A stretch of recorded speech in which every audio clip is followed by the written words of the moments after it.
Welcome into this week's edition of the Co-Lin Coaches Show. We've got all of our sports going right now, and joining me first is our head softball coach, Meleah Howard. Coach, thanks for joining me. Glad to be here. And Coach, obviously a really good week for the Lady Wolves. Last time since we talked to you, you've gone 6-0. You swept through some ranked teams. You got 3 ranked wins over the weekend at the Heinz JUCO Classic. We're going to start with those. First, your thoughts overall on that weekend and how good it was to see the girls be able to bounce back after a tough weekend the weekend before. It was good to see them finally play Co-Lin softball. I told them that this is how Co-Lin softball plays ball. This is how we play defense, this is how we pitch, and this is how we hit, and I love to see it. And you look back over at the weekend, you started the weekend against a team that, again, we've had a lot of history with. You said it, though, this Parkland team, not the same team, not the same coaches. You turned around and beat them 13-0, and you really jumped all over them. It had to feel good to know, like, you got that early lead, and then you had the really big inning, the 10-run third, and then you were able to tap on a little more right before that last inning. It had to be good to see the girls be able to score in 3 of those 5 innings. Oh, yeah. You got to have big innings like that. And, we didn't score every inning like our goal is. But if you score 10 in one inning, I guess I can let them slide on a few innings. Yeah, one in the second, 10 in the third, 2 in the fourth, 10 in the third, highlighted by 3 2-run home runs. Breeley Phillips, Morgan Chisholm, Taylor Efferson, all getting 2-run home runs. It was kind of funny in the story. I think I wrote 1 2-run home run, a base hit, a 2-run home run, a base hit, a 2-run home run. Yeah, kind of the Cobras had to feel like they were just getting pummeled at that point when you're hitting that many in an inning. Yeah, it's hard to bounce back from that kind of inning. And then shout out to Taylor Efferson. She gets the win, and this one goes 4 scoreless innings. Only gave up 2 hits, 4 strikeouts. E.K. Fimiano comes in, finishes it off with a perfect inning. Only 1 strikeout for her, but a good outing in the circle for both pitchers. Yeah, very pleased with our pitching staff that day. And then you turn around and you face Coastal Alabama North, the Coyotes. I know a lot of people out there might think Coastal Alabama South is the Coyotes, but they're both the Coyotes. And you get this one 10-1 again. This one you kind of carried that offensive momentum. I think you scored in every inning in this one. So that's what you want to see is Co-Lin softball. Correct. Yeah, the consistency across the board. That's what I like to see. You had 3 in the first, 2 in the second, 1 in the third, and then 4 in the fourth, and they scored 1 in the first. So you kind of had to come from behind in this one. They jumped on your pitcher early. That pitcher was Keegan McCorkle. She pitched 4 innings, gave up 3 hits. The run was unearned. 6 strikeouts for Keegan. Maddie West made her season debut, pitched an inning, and retired all 3 batters she faced. So a strong outing from Maddie and a strong outing from Keegan as well, too. Yeah, again, our pitchers are going to give us a chance every time. We have a lot of arms, and they all look different. So, we're always going to have that accessible to us. And then you go to Saturday, and I would say this was probably arguably the best matchup of the thing. But I think if everybody could have stopped what they were doing and watched this one, they would have wanted to watch number 2 versus number 6 in the nation then at that point. Rankings have changed since then, but Lady Wolves jump on top of Kirkwood. You beat them 5-0. First shutout they've experienced all year. And again, a game where you didn't score in all the innings, but you scored in 3 out of the 5, including the first one. So you had a lead early in this one. Yeah, and, from Friday to Saturday, I do feel like the talent level of teams we were playing against were better. Kirkwood, national runners-up from last year, they ran their starting pitcher out there against us, and she did a pretty good job of keeping us at bay and not allowing us to have a big inning. But I was still very proud of the girls for scoring little by little throughout the game. You had 10 hits in this one, a double from Avery Williams, a double from Morgan Chisholm. Olivia Baines had 3 hits, including a big triple and a home run, and then a home run out of Breeley Phillips as well, too. And tip of the cap to Emily Richard. Probably one of the best outings she's ever had in her career, right up there with that Parkland game last year in the national tournament. A complete game shutout, 1 hit, 3 walks, 6 strikeouts, just magnificence from Emily in the circle. Yeah, if Em throws like that, we're not going to have problems out of anybody. And then probably the closest matchup you had the whole time, close because LSU Eunice was able to score a couple late in this one. 5-3, you still get the win over them. They scored 1 in the third, 2 in the seventh. Lady Wolf scored 1 in the third, 3 in the fourth, 1 in the fifth. Again, not a game where you scored every inning, but you scored more than your opponent, and that's really all that matters in this one. Yeah, and LSU was a very tough team. They started Rios, their number 1 pitcher from last year that we faced last year, and she's a little better, in my opinion, this year than she was last year. Obviously, she's a sophomore.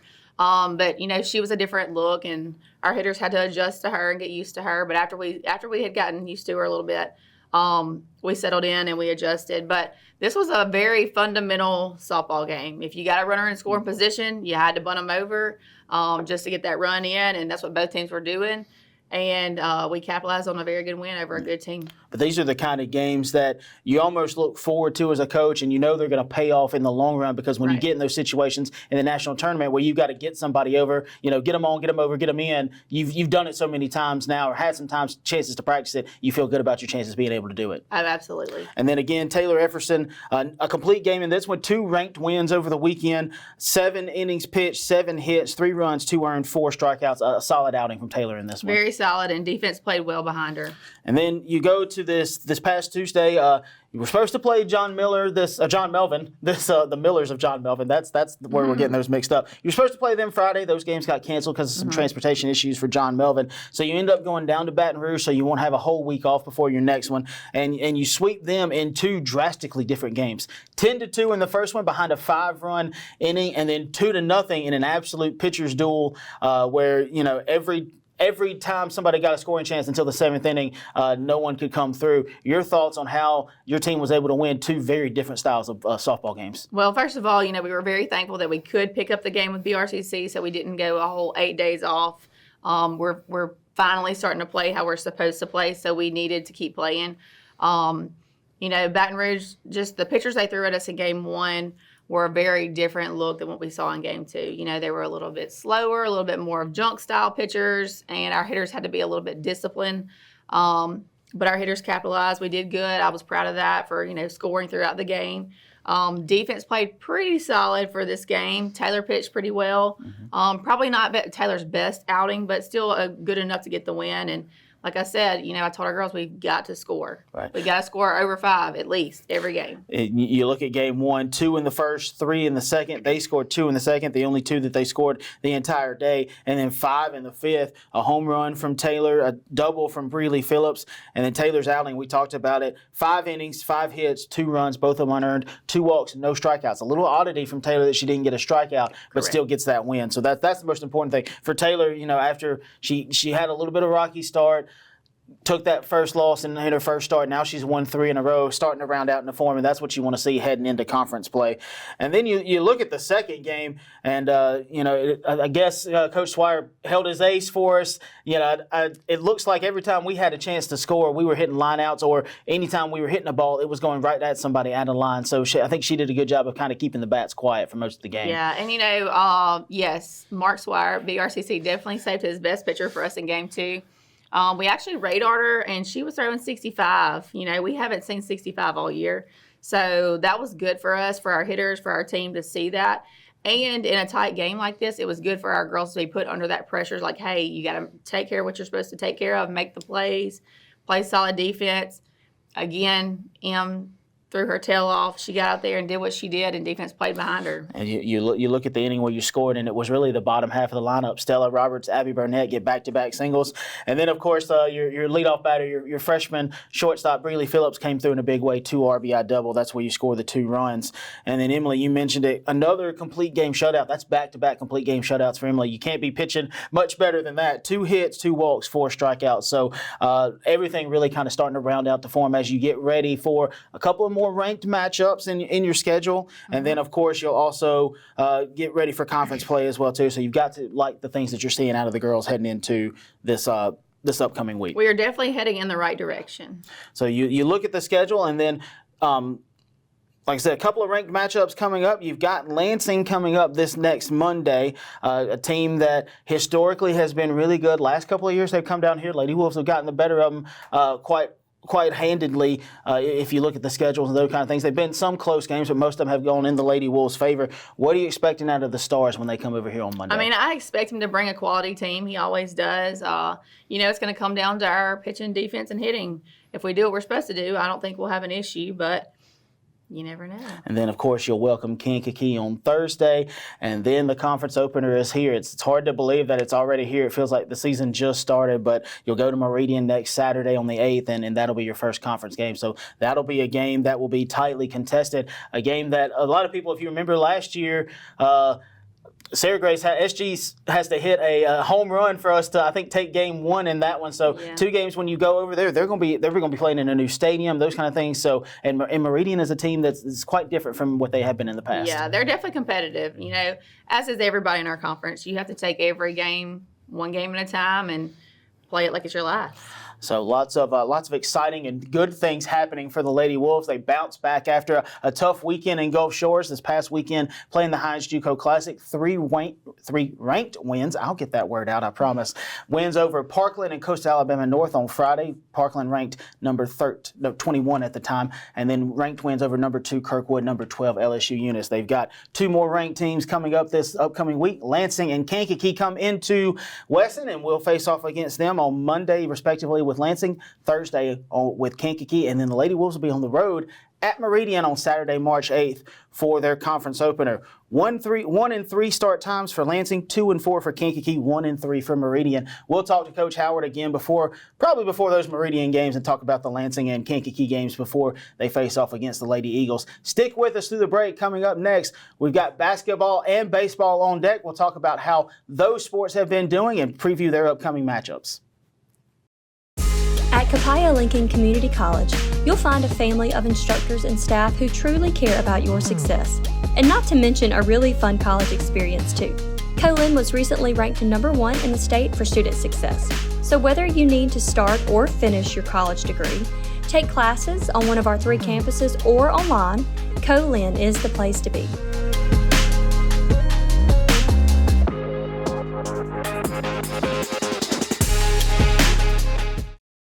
Welcome back in. Thanks for sticking through the break. And now it's our baseball segment, and joining me as our head baseball coach, Adam Chamblee. Coach, thanks for joining me. Yep, thank you for having me. Coach, obviously a week where since we last talked to you, 5 games played, you've gone 3-2. You got wins over Wren Lake, and Heinz and Southwest dropped a doubleheader to Southeastern, a really good, talented Southeastern team, top 10 in Division II. We'll talk a little bit more about those. Those games felt closer than what the scores say they were, but we'll talk about that Wren Lake game, and again, a game where it kind of was a tale of 2 different games. It was a 2-1 ball game for a long time. They took a 3-2 lead in the top of the 7th. It stayed that way until the bottom of the 8th, when your guys exploded for 8 runs, highlighted by a big bases clearing triple by Tucker Jones, and then 3 runs in the 8th is kind of what ended it early. A hit by pitch and a bases loaded walk. Both of those were bases loaded, scored your last 2 runs. But your thoughts on how your guys were able to win a ball game where it was 2 really contrasting styles of ball within the same game? Yeah. I think their starting pitcher had a lot to do with keeping it close, even though, the first inning it looked like he was going to give us some things. I think he walked a couple and kind of struggled with the zone, and then he was able to settle in a little bit, and I don't think he even struck out a ton of us. We put the ball in play, a lot of weak contact, and, he did what he was supposed to do, but thankfully once, we were able to get him out, we were able to do some things and take the big league, but I didn't think it would end up being 13-3 for sure because of just how the game was going, and but that's why you keep playing in a 9-inning game. You do have to count on that bullpen, and thankfully we were able to get that guy out. Right, yeah. Just 3 strikeouts by their starting pitcher. You look at the box score. We already talked about the lines, but Tucker Jones, Sam Cook, Avery Griffin, Evan Holofield account for 2 hits each of the 10 total hits you had as a team. Trey Davidson, Caleb Brooks with your other hits. The only 2 guys who didn't get one in this one, Reese Thomas and Donovan Moore. Reese Thomas, a little bit of an oddity for him to not get a hit with the way he's been really hot lately. And then Cohen Weinhofer pitch gets the start for this one, gets you the win. 5 2/3, 3 hits, 3 runs, 2 of those earned, 4 walks, 9 strikeouts. A little high on that walk side, but when you get 9 strikeouts, you can afford to maybe have 4 walks. You didn't walk the bases loaded or walk a run in or anything like that. Nash Sturdivant, 1 1/3, scoreless, hitless, 2 walks, 3 strikeouts. Lucas Harrington, a perfect inning with a strikeout. 13 strikeouts from your pitchers in this one. That's going to be a good outing. Anytime when you're getting 13 of the 20, in this one 24 possible outs, that's going to be a good day for you on the mound. Yeah, and those guys are, 3 guys that we're going to count on that are going to get plenty of innings for us and already have.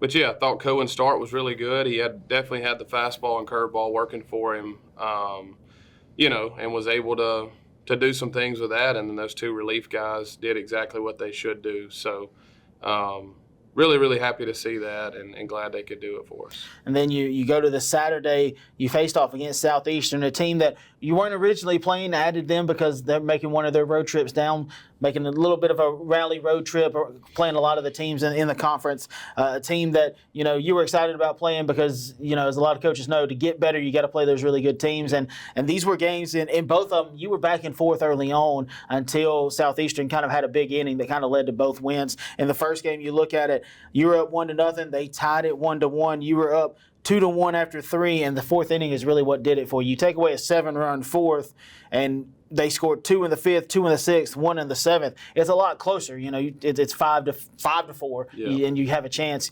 It's one bad inning in this one that really cost you. But your thoughts overall on the first game against the Blackhawks? Yeah, I mean, you said it there. Definitely the fourth inning is what cost us the game, and I think anybody that was watching that game or just looking at the box score obviously could tell that. But, yeah, we came out, man, the first 3 innings I thought we looked as good. Like, I think Southeastern Iowa was probably thinking, holy cow, these guys are here to play. We hit 2 home runs. We lay down a really good drag bunt. So, we were just doing several things. Patterson was throwing the ball really well.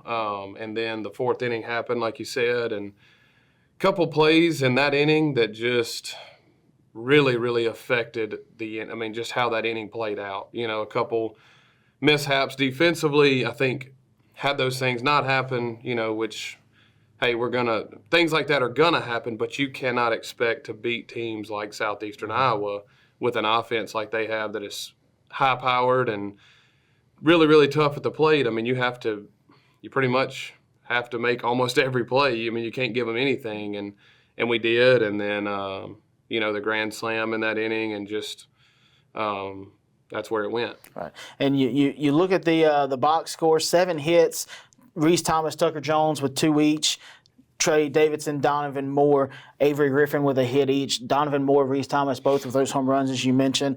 You couldn't ask for a better start, even out of Cameron Patterson for 3 innings. He looked really good. He only got 3 innings, 2 hits, 7 runs, 5 of those earned, 5 walks.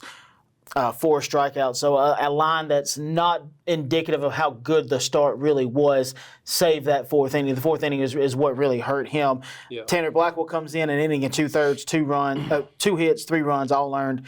2 walks, 3 strikeouts. Jacob Buffalo, 2/3 of an inning, 1 hit, 2 runs, both of them earned 3 walks. Not a line that you're normally used to seeing from Buffalo. Probably his worst outing he's had so far. You hope that one that he can flush it and move on. Carter Leggett, felt like he really kind of bounced back in this one. 2 2/3, 4 hits, no runs, 2 walks. You'd like to see him get some strikeouts, but not giving up earned runs or runs at all from Carter. Just 4 hits and 2 2/3. That's a good bounce back for him, it feels like. And then Judson Griffin, and ever since he had that little rough start, Judd's been very reliable. He comes in and gets you an inning or 2 of work and really does what you need him to do. 1 inning, faced 3 batters, struck out 1. So, up and down, maybe not a great outing from a lot of the guys, but it was punctuated by a really strong outing from Judd. Yeah. You kind of look at the whole day, we just, all day long, we walk too many guys, and Southeastern does the opposite of that. They throw a ton of strikes. It's not a ton of velo. It's not a bunch of power stuff, but they make you beat them. And they did that all day long, and they outpowered us a little bit offensively. So, and I think our team will continue to learn from that as we'll talk about our games against Hines and Southwest. Is completely the opposite. Mm-hmm. Saturday, bunch of free bases against a good offense, hey, we can live with hits, right? Like we can live, hey, we're in the zone and they're beating us a little bit right now. But that wasn't the case all day there. But, in a sense, that was pretty much the day in a nutshell. It's just walking too many guys. Right. And you look at game 2 quickly. They scored. You had a lead 1-0 after the first. They tied it with 1 in the second. They took a 2-run lead in the third. You tied it with 2 in the bottom of the third. Then they scored 2 in the fourth, 2 in the fifth, 1 in the sixth, and there's the difference right there, those last 3 innings. But you look at this game. This game was kind of what you were just talking about. They had 13 hits, and you only walked 2. You can handle that as a coach, knowing, hey, they earned every bit of it. We didn't give a lot of it away. You had 7 hits as a team. Reese, Tucker, Donnie, Trey, Caleb Brooks, Evan Holyfield, Bradley Hanlon all with a hit. Wes White gets the start, 3 1/3 innings, 8 hits, 5 runs, all earned, 1 walk, 5 strikeouts. Lucas Harrington, 2 2/3, 5 hits, 3 runs, 2 earned, 1 walk, 5 strikeouts. Those walk strikeout lines are very good for those pitchers. Yeah. You know, when you see that, you go, we went 10 strikeouts, 2 walks. You got to like your odds, but then you look at it and go, well, they gave up 13 hits, and there's where it goes. Nash Sturdivant comes in, and Nash did what Nash does. We're going to talk more about him in a second. A perfect inning of relief. So you look at Saturday, and Saturday kind of feels like you look at the guys and go, all right, this happened. This is a learning moment. We know what we've got to do to get where we want to go, and Saturday kind of helped us learn some of that. Yeah, I think so, for sure. You know, like you mentioned earlier, like that's the reason you play those kind of teams is to figure out, all right, what are they doing to be successful, and in a sense, go copy that. You know, go copy some things that they're doing and try to mimic that. But it was good to play those guys and see how they operate and how they do things, and it's definitely it's not a loss of a day. You know, I think that's a bad way to look at it. It's more just it's a learning. Right. You know, we just learn from it and figure out how we can get better. And then you bounce back. You host a non-conference tripleheader this past Wednesday. You go 2-0 on the day. You beat Hines 11-4, and then you beat Southwest 5-1. And these are two teams, as we talked about last night. Last year, you lost both these games when you played them. You went 0-2 on the day, and to go 2-0 feels like that's another indicator this team is heading in the right direction. The program's headed in the right direction, and these are two teams that, you know, maybe you've split with them or they've swept you. I think you said this was your first win against Hines, and you know you've kind of split with Southwest along the way, but beating them in the way that you beat them feels really good, and it shows that the team is moving in the right direction, like we said. Yeah, and you know these games, they call it, these 3 ways that are preset for us is called the rivalry series, you know, so that's always nice too when it's somebody 30 minutes from you and then 45 minutes from you, you know, that I get, you know, they're our rivals, and I guess it's kind of like playing or like beating your little brother, your older brother in something, you know, so that's always cool. But yeah, 2 really big wins against teams that our players know their guys. A lot of guys that played high school baseball together get to go battle it out, and I think it's cool for them to maybe have some bragging rights against their buddies as well. You look at the first game against Hines. This was a game that it was not as wide of a gap as the score likes to suggest for most of the game. You scored. It was scoreless till the bottom of the third when you scored 2. They scored 1 in the fourth. You scored 2 in the fourth, made it 4-1. They scored 1 in the fifth. And the play that won't get much of the recognition it deserves because we don't have a replay of it, unfortunately. Top of the 6th, Donovan Moore makes a over-the-head diving catch that if he doesn't catch the ball, it's a tie ball game, and it's a completely different game. You know, kudos to Donovan. Kudos to making such an unbelievable catch. I told you after the game, I said, I wasn't sure he was going to catch it. He left his feet, and I was like, well, if he doesn't catch it, it's a tie ball game, and we might be in trouble. But fortunately, he caught it, and then you came out and responded with 7 runs. It felt like, you know, the Hines starting pitcher, Musin May, you know, he was locked in for a while, but then once he kind of lost it, he was dialed right into the strike zone, and our guys were just pummeling it all over the place. They did score 2 in the 7th, but when you've got a 9-run lead, what's 2 runs at that point? And that's how you get that 11-4 win. You know, it's got to feel good as a head coach to see your guys bounce back after a couple of losses where they kind of got hit around the yard, and then you turn around and hit the ball around the yard. Yeah, that's a really good point. You know, you get beat pretty good on Saturday, you know, and thankfully have a couple days off to kind of put it behind you and practice, and go into this one and play really good all day. So really proud of our guys. Like you mentioned, just kind of reiterating the same fact, you know, Donovan's play was huge. I thought Musin May was good, you know, for a while, and then we just figured him out, you know, and I think it was good for me to see too, though, because he's a solid arm that in one of those innings, I mean, we almost couldn't miss a barrel. You know, nothing against him. We just started doing a really good job, and it was good for us to go out there and just beat a solid arm. Not that he gave anything to us. We just flat out earned a lot of it. So that's always good to see. You look at this box score, 12 hits. Trey Davison led the way with 3. Donovan Moore, Evan Holyfield, Avery Griffin with 2 hits each. Reese Thomas, Caleb Brooks Gavin Bledsoe with a hit each. Only two guys who didn't get a hit in this one, Tucker Jones and Sam Cook. Not very often you see Tucker go 0 for in a game, and unfortunately he went 0 for on the day. So expect a big bounce back out of him in your next ones. But you've got to like the fact that you're able to score 11 runs and you don't get something from arguably one of your top bats.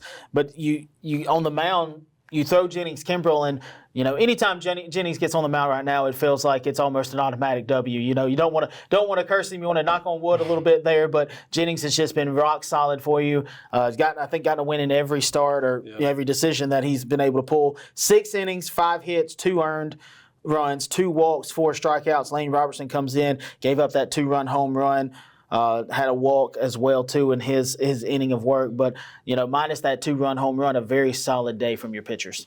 Yeah, same old story with Jennings. He throws strikes, he competes. The strikeout numbers are never, so far, haven't been anything just crazy impressive. But Jennings probably would fit in great at Southeastern Iowa because I feel like that's what they want their pitching staff to do is pound the strike zone. It doesn't have to be 88 to 90. Just throw a ton of strikes, throw a secondary pitch, and you'll be fine. And he has done that all year long. So throw strikes, trust your defense. Your defense will make plays behind you. And thankfully, we have a defense that is pretty dang good right now. So. And then, obviously Southwest and Hines played each other in that middle game. Southwest getting the better of Hines on that one. Got a game-ending, game-sealing double play there. And then you turned around and played Southwest, and you beat them 5-1 in a game that, for the longest time, I thought it was going to end 3-1 because it was 3-1 after the first inning. They scored 1, we scored 3, we tied it up, and then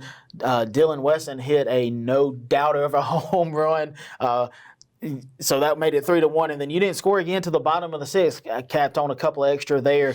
Your thoughts on this one and how good it was to see the guys find a way to win this one. They had that long extended break. Sometimes it's hard to get that momentum, especially against a team who's coming off a win. So it had to be good to know your guys can take a break and find a way to win one and win a close one. Yeah, I think that is a very valid point. What you mentioned there, like, playing a game, kind of relaxing for a while, and then having to lock back in. It was good to see our guys do that, and awesome to see Dylan hit the home run.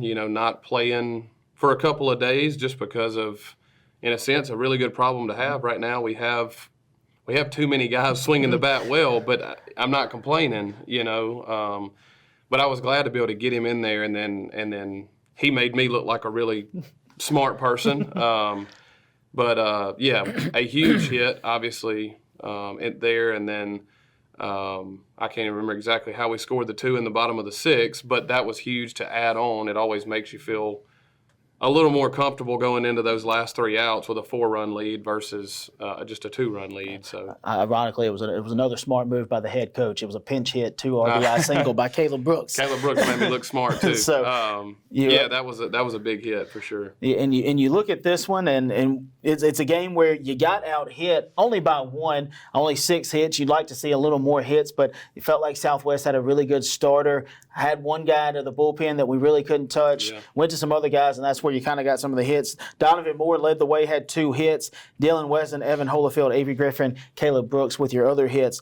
Parker Ishii gets the start in this one. A little bit of a redemption for Parker. Parker pitched against Southwest a couple of weeks ago, took that loss, really didn't look like he had against Delgado, and in this one really looked like he was that pitcher against Delgado again, and like he was when he pitched against Delta. 4 1/3, 5 hits, one earned run, 2 walks, 4 strikeouts. Both of the walks came in the inning where you pulled him because they get two on.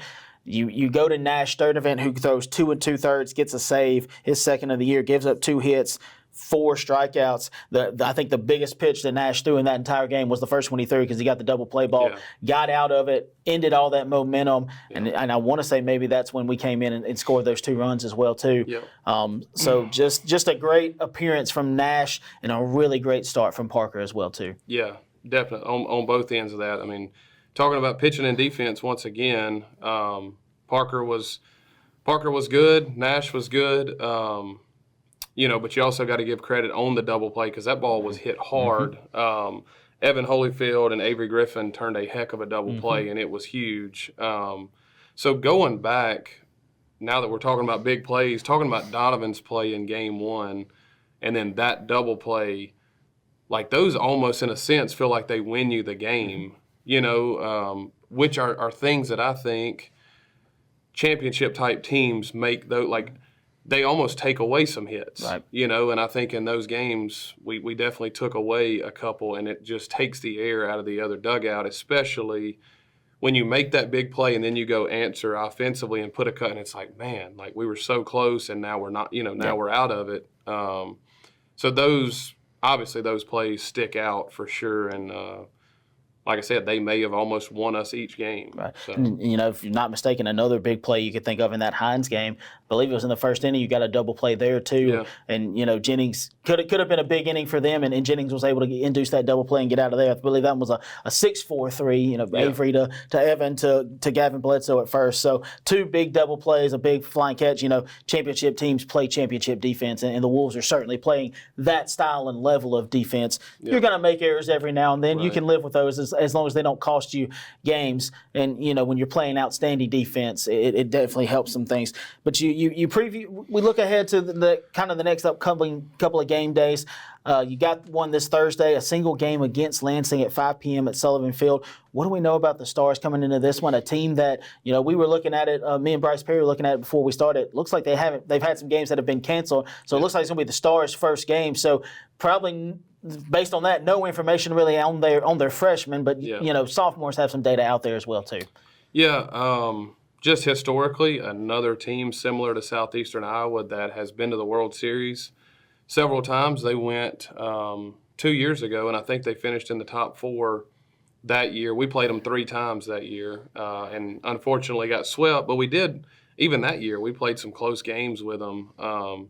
So another solid opponent. Excited about the chance to play, opportunity to play them. So we'll see. I do think, a team that's 20 games in versus a team that's opening day and maybe has been inside a lot.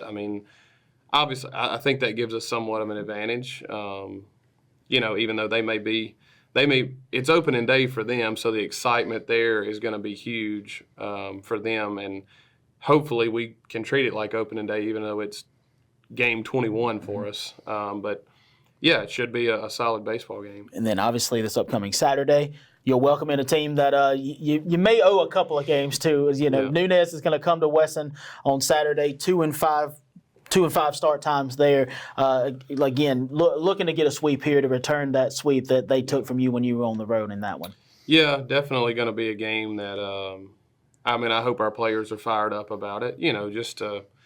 Just a weird day down there that we had already kind of talked about. Not to get into all that again, but we'll see how it goes, and I think they'll be fired up to play us, and obviously we will be ready to play them. And now that the playing field is a little different, we'll see how it goes. But they're going to be solid. Nunez is a good team for sure.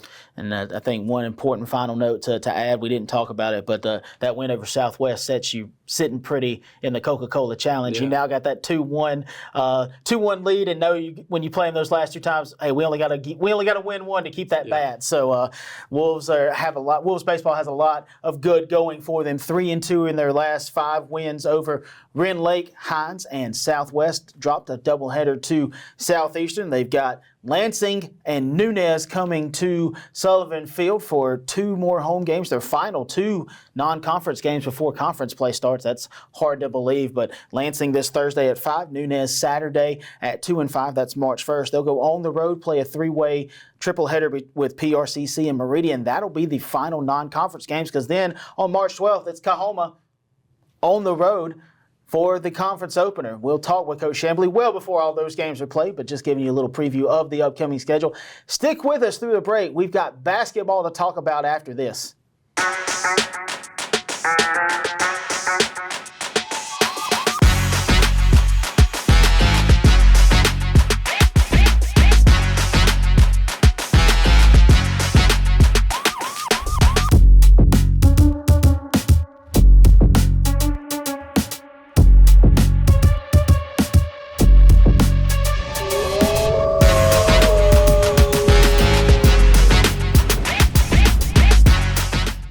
Welcome back in. Thanks for sticking with us through the break.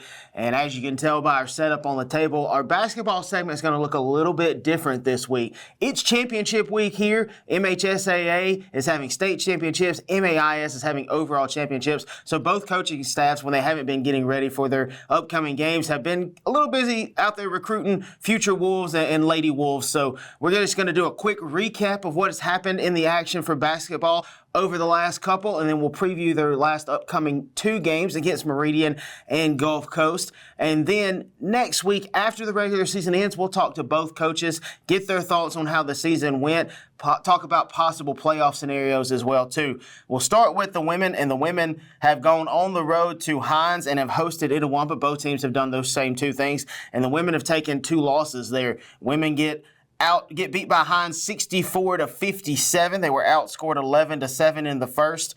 They outscored the Lady Bulldogs 17-16 in the second. The Lady Bulldogs took the third and fourth quarters 19-16 and 18-17 respectively. That's how you get that 64-57 mark. As far as personal line scores go, Cookie Wilkinson led the Lady Wolves in points. She had 22 points, 6 rebounds, 1 assist. Amani Key came off the bench. Big 14-point game for her as well, with 2 rebounds, 1 assist, 1 steal. Tyra Johnson was huge off the bench for the Lady Wolves in this one. 6 points and a team leading 8 rebounds. You also had Kylan Bell with 9 points and 3 rebounds and a steal. To round out the scoring for the Lady Wolves, Kamaya Pruitt, 4 points, 4 rebounds, and Jameria Robinson, Jay had 2 points, 6 rebounds in this one. And then this past Monday, they hosted Itawamba, dropped this one 66-51 in a game that at times was a little bit closer than that 15-point line says. It was a little bit of a slow start for the Lady Wolves. They were trailing after the first quarter 20-8. In the second quarter, Itawamba took that one 17-16.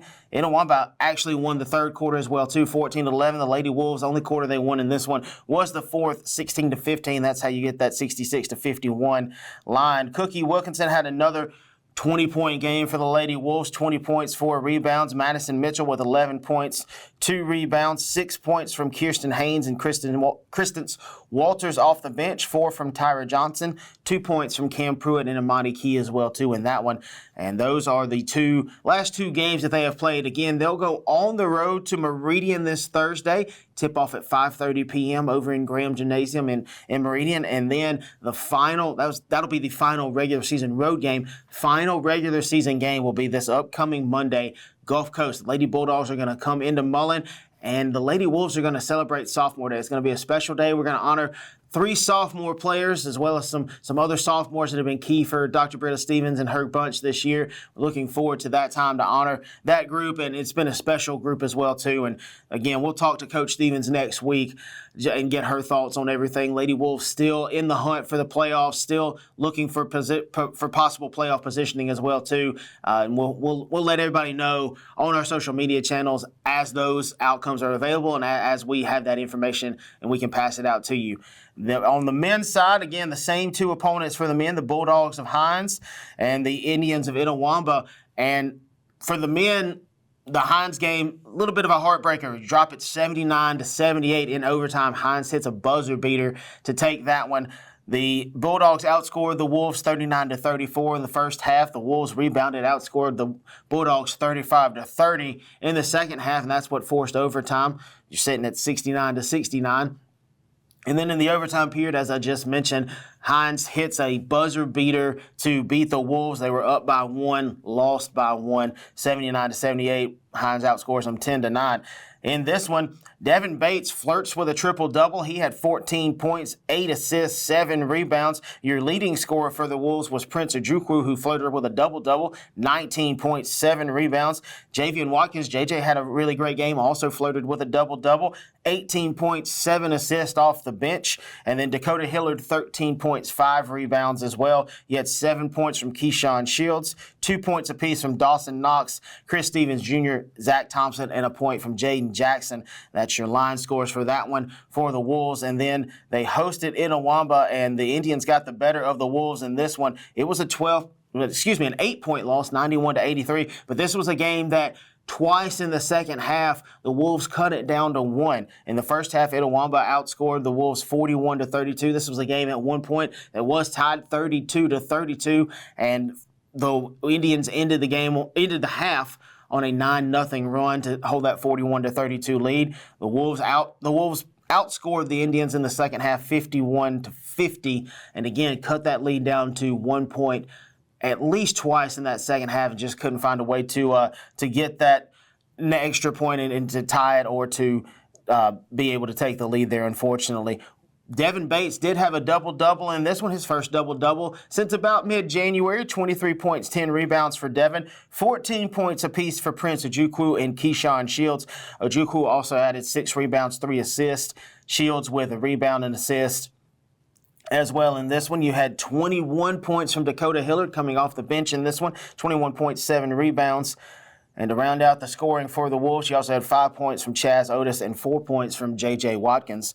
So a couple of rough games for the Wolves. They'll go and face the same 2 opponents on the road against Meridian, their final regular season road game. And then at home, we'll also honor a sophomore group there, 4 sophomore players. And so the Wolves will honor that group of sophomores, again, another special group, getting ready to leave Co-Lin, and we look forward to all of their future success and celebrating the success they'll have once they leave here. And we'll talk to Coach Sanders about all that next week as well, too, as they get ready to wrap up the regular season. Wolves still looking for a chance at possibly sneaking into the playoffs, but we'll have to see how everything plays out moving forward. 7:30 tip-off for both of those games. Again, if you can't make it out to either one of them, we'll give you the stream links as they are available.